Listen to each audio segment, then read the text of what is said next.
नमस्कार, न्यूज़ 18 राजस्थान के digital platform पर बहुत स्वागत है आप सभी का। आपके साथ मैं पल्लवी रविंद्र सिंह। आज दुनिया बेहद कशमकश से गुजर रही है। आर्थिक उथल फुथल है और जिस तरीके से महंगाई लोगों को झिला रही है, मिडिल ईस्ट में जिस तरीके से वॉर के हालात बने हुए हैं, ईरान अमेरिका के बीच में अभी भी तनाव अपने चरम पर है, जिसकी वजह से ग्लोबल सप्लाई चेन की सांसें अटकी हुई हैं। तो दूसरी तरफ अगर हम देखें तो ग्लोबल मार्केट में गोल्ड की बात चाहे हम कर लें या फिर क्रूड ऑयल के दामों के ऐतिहासिक उथल पुथल जो मची है उसकी बात कर लें, एक आम निवेशक जो है उससे लेकर के देश की अर्थव्यवस्था तक हर कोई इन ग्लोबल ट्रिगर्स की तपिश जो है महसूस कर रहा है। और इन तमाम सवालों में अगर आप भी उलझे हुए हैं तो इसका सटीक जवाब देने के लिए आज हमारे साथ इस पॉडकास्ट में मौजूद हैं जाने माने कम्युनिटी एक्सपर्ट्स अनुज गुप्ता जी। अनुज जी, बहुत स्वागत है आप सभी का न्यूज़ 18 राजस्थान पर।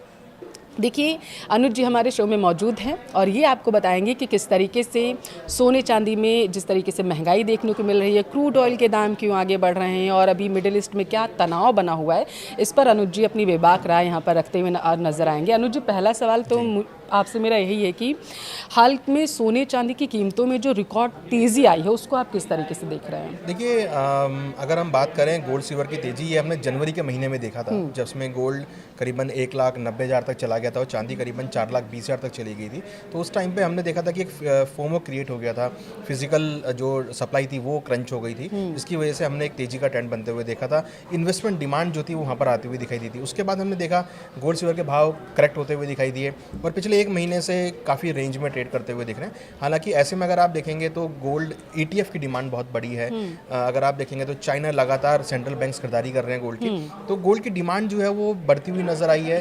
कहीं ना कहीं एक सेफ हेवन डिमांड हम गोल्ड के भावों में आता हुआ देख रहे हैं, जिसकी वजह से हमने पिछले 2 सालों की अगर आप कंपेयर करेंगे तो एक अच्छी तेजी हमने गोल्ड में सिल्वर में आती हुई देखी है। नहीं, तो ये डिमांड एक तरफ हम युद्ध के हालातों से देख रहे हैं कि मिडिल ईस्ट में क्या अभी तनाव बना हुआ है, दूसरी तरफ ये अचानक से डिमांड जो सोने की बढ़ी है, तो इसके पीछे आप क्या कारण मान रहे हैं? ये क्या लोगों के दिमाग में क्या आ गया कि जल्दी से खरीद के रख लें? देखिए, ये होता है जनरली लोग 2 चीज़ें होल्ड करते हैं, तो करेंसी होल्ड करते हैं या गोल्ड होल्ड करते हैं।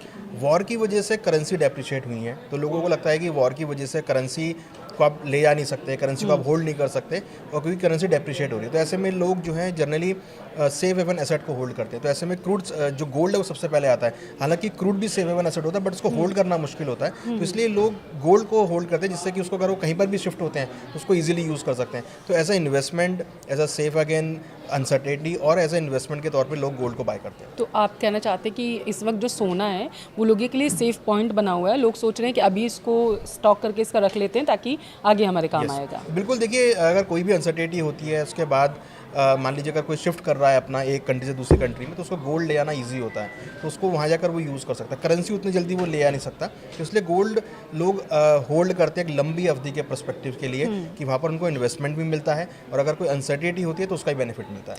तो क्या ये जो तेज़ी आई है, जैसे हम देख रहे हैं कि सोना अचानक से महंगा हो रहा है, अचानक से सस्ता हो रहा है और ज़्यादातर तेज़ी से महंगाई हमने सोने में देखी है, भाव बढ़ रहे हैं उसके, तो ये दुनिया भर में फैले जो जियोपॉलिटिकल टेंशन है उसका नतीजा है या फिर चीन और अन्य देशों के सेंट्रल बैंक्स की जो भारी खरीदारी, क्योंकि हमने देखा कि सोशल मीडिया पर बहुत सारी चीज़ें वायरल हुई, इसकी खरीदारी इसका कारण है? इन दोनों चीज़ों में से आप क्या मान रहे हैं? दोनों चीज़ें हैं यहाँ पर। अगर हम एक माइक्रो लेवल पे बात करें तो गोल्ड ETF की डिमांड बहुत बड़ी है। हमने भी लेटेस्ट म्यूचुअल फंड का डेटा देखा है जिसमें काफ़ी लोगों ने ETF में खरीदारी करी है। और अगर हम मैक्रो लेवल पे जाएँ तो यहाँ पर डेफिनेटली सेंट्रल बैंक्स बहुत बड़ा रोल प्ले करते हैं। हम देख रहे हैं कंटिन्यूसली जो सेंट्रल बैंक्स है वो गोल्ड के अंदर अपनी होल्डिंग इंक्रीज़ कर रहे हैं, क्योंकि उनको लगता है कि अगर उनके पास गोल्ड होगा तो उनकी इकोनॉमी स्ट्रॉन्ग दिखाई देगी, क्योंकि गोल्ड हमेशा से ही वेल्थ का पार्ट रहा है। तो कहीं ना कहीं हम देख रहे हैं सेंट्रल बैंक्स यहाँ पर गोल्ड बाय कर रहे हैं, जिससे कि उनको आगे चलकर फ़ायदा होता हुआ दिखाई देगा। तो इसलिए सेंट्रल बैंक्स में यहाँ पे खरीदारी कर रहे हैं। तो एक नॉर्मल आदमी भी खरीदारी कर रहा है, एक निवेशक भी खरीदारी कर रहा है और सेंट्रल बैंक्स भी खरीदारी कर रहे हैं। तो तीनों का ही जो मेल जोल है वो गोल्ड के भावों को सपोर्ट कर रहा है। और ये जो अभी बीच में कुछ खबरें आई कि सोना कहीं सस्ता हुआ और उसके बाद कहीं हमने देखा कि एक दिन महंगा हो रहा है, दूसरे दिन जाके सस्ता हो रहा है। आम जो इंसान है, क्योंकि वो भी खरीद रहा है, अब वो कन्फ्यूज़न में है कि वो खरीदे या बेचे। जब महंगा हो रहा है तो वो बेच दे या फिर सस्ता हो रहा है तो वो खरीद के रख ले। देखिए, अगर मैं पिछले 10 सालों के डेटा की बात करूँ तो गोल्ड करीबन 600% बढ़ा है पिछले 10 सालों में। तो अगर हम एक ट्रेडिंग सोच रहे हैं कि आज हम ले रहे हैं, कल हमें रेट मिलेगा, तो ऐसा पॉसिबल नहीं है। अगर आप एक लंबी अवधि के लिए लेके चल रहे हैं 4 से 5 साल या 10 साल के व्यू के लिए, तो आपको वहाँ पे बहुत अच्छे रिटर्न्स देखने को मिलेंगे। ऐसा हमारा मानना है कि लंबी अवधि में गोल्ड बहुत अच्छे रिटर्न देता है, क्योंकि हमने हिस्टोरिकली इसको देखा है। अगर आप 100 साल का भी डेटा देखेंगे तो वहाँ पर भी हमने एक अच्छी खासी रिटर्न आती हुई देखी है। तो अगर हमें गोल्ड के अंदर इन्वेस्टमेंट करना है तो हमको एक लंबी अवधि का व्यू बना के चलना चाहिए, ना कि छोटी अवधि का। छोटी अवधि में रिटर्न मिल जाए वो ठीक है, बट गोल्ड एक इन्वेस्टमेंट का प्रोडक्ट है, उसको ट्रेडिंग का प्रोडक्ट ना बनाएं। लोग ट्रेडिंग करते हैं, उसमें फिजिकल लेते हैं, बाय और सेल करते हैं, तो वो कर सकते हैं अगर आपको अच्छा प्रॉफिट मिल रहा है तो। बट इसको अगर आप एक लंबी अवधि का व्यू बना के चलेंगे तो डेफिनेटली उसमें अच्छे रिटर्न मिलेंगे। और हमने देखा है कि लंबी अवधि में गोल्ड में काफ़ी अच्छे रिटर्न्स मिलते हैं। जो छोटा निवेशक है और जो आम इंसान है वो क्या करे? देखिए, जनरली गोल्ड लोग फिजिकल में लेना पसंद करते हैं। जो आम निवेशक हैं वो जनरली फिजिकल में गोल्ड बाय करते हैं, तो वो भी एक ऑप्शन है। उनको खरीदारी करना चाहिए। वो हर महीने कुछ क्वांटिटी बना सकते हैं लेने के लिए। ऐसा एक व्यू बना के चलें कि हर महीने कुछ कुछ क्वांटिटी आपको ऐड करनी है। नहीं तो गोल्ड ETF हैं वो ले सकते हैं। एक्सचेंज के थ्रू जाकर भी अपने डीमैट अकाउंट में गोल्ड ले सकते हैं। तो सारे ऑप्शन अवेलेबल हैं बेस्ड ऑन कि आपके पास किस तरीके का आपको रिक्वायरमेंट है। अगर आपको फिजिकल की रिक्वायरमेंट नहीं है तो आप डीमैट में भी ले रख सकते हैं, आप ETF भी ले सकते हैं। आपको अगर फिजिकल की रिक्वायरमेंट है तो आप ज्वेलर के पास जाकर स्मॉल क्वांटिटी में भी ऐड कर सकते हैं। आप कहना चाहते हैं छोटा छोटा निवेश करते हैं जो आम लोग हैं। और क्या जो आम लोग हैं, जो मैं बड़े इंसानों की बात नहीं कर रही हूँ जो बहुत ज़्यादा वो करते हैं, मैं सिर्फ इतना जो आम इंसान है, जो अभी शादी का सीज़न आने वाला है, जैसे अक्षय तृतीया आ गई, तो उस दरमियान जो लोग खरीदते हैं, तो क्या वो छोटा छोटा निवेश करना शुरू कर दें या फिर कैसे करें? बिल्कुल, गोल्ड में तो मैं ये कहना चाहूँगा कि अगर आप 100 रुपये महीने में इन्वेस्टमेंट करते हैं तो उसमें से आप 20 रुपये आप गोल्ड में निकाल के रखिए। मीन्स अगर आपको लगता है कि आपको हर महीने कुछ इन्वेस्टमेंट करना है तो गोल्ड इज़ अ प्रोडक्ट जिसको आप हर महीने इन्वेस्टमेंट करें। क्योंकि अगर आप इसको इन्वेस्टमेंट करेंगे और आप लंबी अवधि के बाद देखेंगे तो यू विल गेट कि हाँ, मेरे को एक बहुत अच्छा रिटर्न मिला। बहुत अच्छा रिटर्न। तो आप हर महीने मैं तो कह रहा हूँ कि अगर आप कोई इनकम किसी को आ रही है इनकम, तो उसमें से 100 रुपये वो गोल्ड के लिए निकाल के रखें और गोल्ड में इन्वेस्टमेंट करता चले। छोटे छोटे इन्वेस्टमेंट करिए, ये अनुज जी का कहना है। अच्छा अनुज जी, इस ऑल टाइम हाई मार्केट में अगर एक आम रिटेलर जो है, निवेशक भारी कन्फ्यूज़न में भी आ जाता है, और उसके लिए आपकी क्या रणनीति होगी? अभी निवेश करना सही अभी के हालातों पर अगर देखें कि जिस तरीके से कभी हॉर्मुज पे ईरान कब्जा कर रहा है, कभी अमेरिका कर रहा है, तो ऐसे में उथल पुथल तो मार्केट में भी मची हुई है, तो आम रिटेलर जो है वो क्या करें? देखिए, गोल्ड के भाव जनवरी में बहुत बढ़ गए थे। अगर आप कंपेयर करेंगे जनवरी के भाव से तो करीबन 30% भाव नीचे आ चुके हैं। चांदी के भाव भी करीबन 50% नीचे आ चुके हैं। तो यदि अच्छा मौका है, हाई से भाव नीचे करेक्ट हो चुके हैं, और जिनको अगर शादी वगैरह है, जिनके घर में फिजिकल रिक्वायरमेंट, तो उनको लेना चाहिए। और जिनको इन्वेस्टमेंट करना है तो वो तो मैं कह ही रहा हूँ कि आप हर महीने कुछ कुछ क्वांटिटी ऐड करें। एक SIP का फॉर्म बना के चलें, उसमें आप खरीदारी करें। आप लोअर क्वांटिटी लेकर चलें, आप स्मॉल क्वांटिटी लेकर चलें, बट ऐड ज़रूर करें। क्योंकि जो ये अनसर्टेनिटी का माहौल है, जिसमें आप देखिए कि स्टेट ऑफ हॉर्मुज बंद हो रहा है, कभी ओपन हो रहा है, कभी वॉर हो रही है, कभी नहीं हो रही है, तो ऐसे में बहुत अनक्लियर सा माहौल हो गया है। तो ऐसे में करेंसी यहाँ पर डेप्रिशिएट होती हुई दिखाई दे रही हैं, जिसकी वजह से जो इन्वेस्टमेंट है वो गोल्ड की तरफ शिफ्ट होती हुई दिखाई दे रही है। आप करेंसी की बात कर रहे हैं तो मुझे अभी कल परसों की ये खबर है तो मुझे वो याद आ गई, क्योंकि ये पाकिस्तान में लोग क्या कर रहे हैं कि ईरानी जो करेंसी है वो बहुत ज़्यादा लेके रख रहे हैं, क्योंकि उनके दिमाग में ये चीज़ चल रही है कि कल को अगर युद्ध रुकता है, वो ईरान जाते हैं, या फिर उनको ये उम्मीद है कि ये करेंसी जो है आगे चल करके हमें मुनाफा दे सकती है। तो उसको लेकर के आपके क्या विचार हैं? देखिए, अगर हम पाकिस्तान के लेवल पे बात करें तो ईरान एक वे है। अगर आपको UAE के अंदर एंट्री करना है तो पाकिस्तान बाया रोड आप ईरान से एंट्री कर सकते हैं। तो ये कि आपको वहाँ पे फ्लाइट लेने की जरूरत नहीं है, आप खाली बॉर्डर क्रॉस आपको बाय रोड करना। तो एक वो वे है कि अगर आपके पास ईरानी करेंसी होगी तो आप इजीली ईरान से ट्रैवल होते हुए आप UAE के अंदर या दुबई के अंदर भी जा सकते हैं। तो वो इंडिया के पास ऑप्शन नहीं, क्योंकि आपको पाकिस्तान क्रॉस करना पड़ेगा। तो यहाँ पाकिस्तान के पास ऑप्शन नहीं है। अगर आपके पास ईरानी करेंसी है तो आप उसको आगे खर्च करके बाया रोड आप दुबई वगैरह जहाँ भी आपको जाना आप जा सकते हैं। तो ये पाकिस्तान का पॉलिटिकल एक नज़रिया है कि आपके पास अगर करेंसी है तो आप अदर कंट्रीज़ में ट्रैवल कर सकते हैं। वो रद्दी के भाव खरीद रहे थे क्या? क्योंकि बहुत सारी चीज़ें मैंने ऐसी देखी कि वो ये सोच रहे हैं कि हम किलो के भाव में पहले खरीद के रख लेते हैं, देन इसके बाद हमें बहुत ज़्यादा मुनाफा होगा। तो क्या ऐसा संभव है? देखिए, बिल्कुल।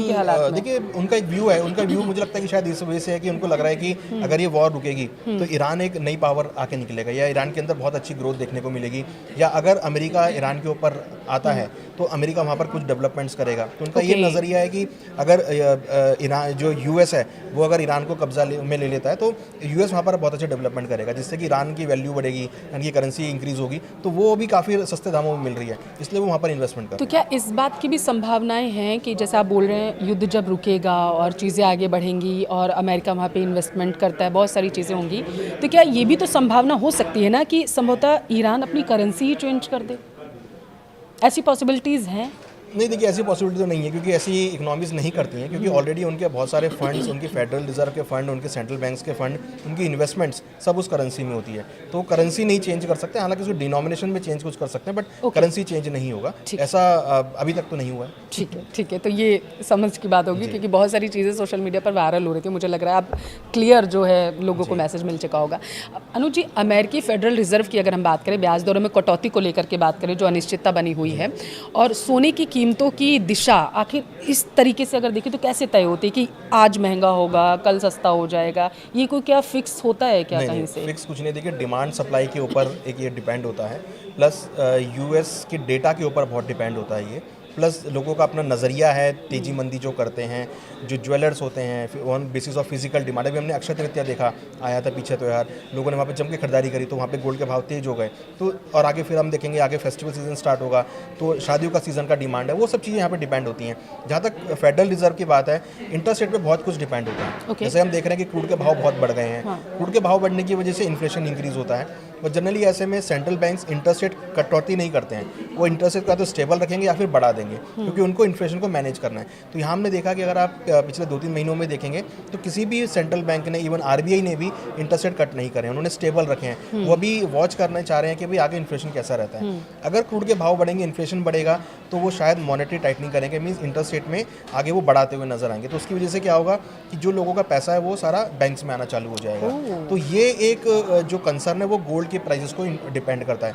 अगर उन्होंने इंटरेस्ट रेट बढ़ा दिए तो लोग गोल्ड से पैसा निकाल के बैंक में डालना चालू करेंगे, तो ऐसे में फिर गोल्ड के भाव नीचे आ सकते हैं। अगर उन्होंने इंटरेस्ट रेट कट किए तो लोग बैंक से पैसा निकाल कर गोल्ड में पैसा डालना चालू करेंगे। तो ये एक इनडायरेक्टली या बोलें एक जो प्रोपोर्शनेट है वो बहुत डिफरेंट है। ओके, फिजिकल गोल्ड की बात करें, डिजिटल गोल्ड की बात करें, सॉवरेन गोल्ड बॉन्ड की आज बात करें, तो इन सब चीज़ों में आपको कितना अंतर नज़र आता है? देखिए कोई अंतर नहीं है, सबके प्राइस फिजिकल गोल्ड के अकॉर्डिंग चलते हैं। अगर आपने गोल्ड ETF लिया है तो वो भी फिजिकल बैक्ड है। आपने अगर सोवरेन गोल्ड बॉन्ड लिया है, हालांकि वो तो बंद हो चुका है, बट आपके पास अगर है तो उसका भाव भी फिजिकल गोल्ड के अकॉर्डिंग चलेगा। फिजिकल गोल्ड का भाव तो फिजिकल के गोल्ड के अकॉर्डिंग चलेगा। तो ये सब चीज़ें जो है totally backed by physical gold है। अगर आपने गोल्ड ETF लिया है तो वो भी बैक्ड बाई फिजिकल गोल्ड होगा। सोवरेन गोल्ड बॉन्ड है वो भी फिजिकल गोल्ड के बैक्ड है। तो इसलिए कोई फ़र्क नहीं है, खाली ये है कि प्रोडक्ट डिफरेंट है। वो प्रोडक्ट आपने ETF में ले लिया, फिर आपने डीमैट अकाउंट में रख लिया है, अपने म्यूचुअल फंड से लिया है, आपने सोवरेन गोल्ड बॉन्ड लिया वो आपने एक्सचेंज के थ्रू लिया है, आपने अगर गोल्ड फिजिकल लिया तो आपने ज्वेलर से लिया है। तीनों के भाव में कोई फर्क नहीं है, उनके भाव की उठापटक जो होगी वो बिल्कुल सिमिलर रहेगी। ओके, मतलब तीनों में से अगर किसी भी इन्वेस्ट करते हैं तो सेम ही रहेगा या फिर कुछ उथल पुथल हो सकती है? सुरक्षित कौन सा है? देखिए सुरक्षित तो तीनों ही है। अच्छा, सिर्फ ये कि आपकी कैपेसिटी कितनी है। आपको फिजिकल रखना पसंद है, आप फिजिकल रख लीजिए। आपको लगता नहीं फिजिकल कैरी करना मेरे लिए नुकसानदेह हो सकता है, मैं कहीं ले आ नहीं सकता उसको, तो अपने डीमैट में, अपने वॉलेट में आप रख सकते हैं, डीमैट अकाउंट के अंदर। ओके, तो ये डिफरेंस होता है। ओके, ऐतिहासिक रूप से अगर हम देखें कि जब वैश्विक संकट अभी बना हुआ है और आगे भी जिस तरीके से आएगा, क्योंकि लोग इसे समझना चाहेंगे, तो सोने में जो निवेशक हैं वो सेफ हेवन सोना का बन जाता है, आपने हमें बताया। तो क्या आपको लगता है कि कमोडिटी सुपर साइकिल के एक नए और लंबे बुल की जो शुरुआत होगी वो देखने को हमें मिल सकती है आगे? देखिए वो शुरुआत तो ऑलरेडी हो चुकी है। हमने कोविड के टाइम से देखा था, बहुत बड़े डिप्स आए थे मार्केट में, फिर वहाँ से बहुत अच्छा रनअप देखने को मिला। अभी क्या है, एक कंसोलिडेशन फेज चल रहा है, क्योंकि ये वॉर की वजह से एक क्रूड के भाव बहुत बढ़ गए हैं। लोग अभी वॉच कर रहे हैं कि अभी बाइंग करें या ना करें, थोड़ा वेट करें, क्योंकि अनसर्टेनिटी का माहौल होता है। लोग ऐसे में निवेशक करने की बजाय सर्वाइव करना ज़्यादा पसंद करते हैं कि भाई अपना कैश बचा के रखिए, कभी रिक्वायरमेंट ना आ जाए। तो इसलिए अभी वो थोड़ा सा हम देख रहे हैं कि गोल्ड सिल्वर के भाव थोड़े स्टेबल हो गए हैं यहाँ पे। बट हाँ, अगर जो एक साइकिल की बात है वो ऑलरेडी चल रही है, और हमें लगता है कि 2030 तक अगर हम बात करें तो आपको बहुत अच्छे हायर लेवल भी आपको देखने को मिलेंगे। अभी निवेश करना मतलब सेफ है? ये बिल्कुल, ओके, क्योंकि प्राइस ऑलरेडी 30-40% करेक्ट हो चुके हैं अपने हाई लेवल से। भारतीय मार्केट की अगर हम बात करें, MCX की, और अंतर्राष्ट्रीय बाजार की हम बात करें, सोने के लिए टारगेट प्राइस आप आगामी दिनों के लिए भी क्या देख रहे हैं कि यहाँ तक जा सकता है प्राइस? देखिए अगर हम बात करें दिवाली 2026 तक, क्योंकि दिवाली मेन त्यौहार रहता है, तो मुझे लगता है कि गोल्ड के भाव को $5200 के आसपास, जो कि करीबन 1,60,000 1,65,000 तक जा सकते हैं। सिल्वर के भाव हमें लग रहा है कि $90 तक, जो कि करीबन अगर हम बात करें तो 3 लाख से लेकर 3,20,000 के आसपास चांदी के भाव देखने को मिल सकते हैं। 3 लाख के आसपास अभी करीबन 2,60,000 के आसपास भाव चल रहे हैं। तो 3 लाख 20 हज़ार तक लेवल जा सकता है। एक सवाल क्योंकि आपने 2026 दिवाली की बात की, साल के अंत में अगर दिसंबर की बात करें तो क्या साल के अंत में हमें सोने के प्राइसेस जो हैं वो कम होते हुए नजर आएंगे या फिर 2027 में बड़ा झटका लगने वाला है? देखिए गिरावट तो नहीं दिख रही है मेरे को। गिरावट तो ऑलरेडी भी आ भी चुकी है। आपने देखा कि भी $4,000 तक नीचे लेवल आ गए थे। चांदी का भाव $60 तक नीचे आ गया था।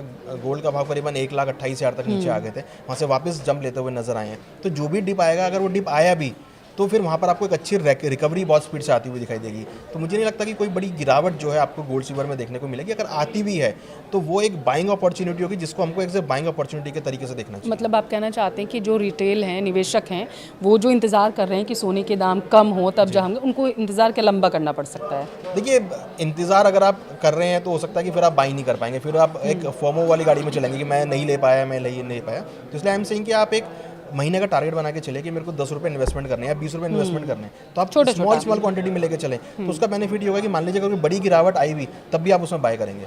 तो जब आप एक व्यू भी लेके चल रहे हैं कि भाई मेरे को 4 साल 5 साल 10 साल का व्यू लेके चलना है, तो आपका एक्यूमुलेशन जो है बहुत स्ट्रांग हो जाएगा। मुझे लगता है दर्शकों को काफ़ी कुछ उनके सवालों के जवाब मिल चुके होंगे गोल्ड से रिलेटेड।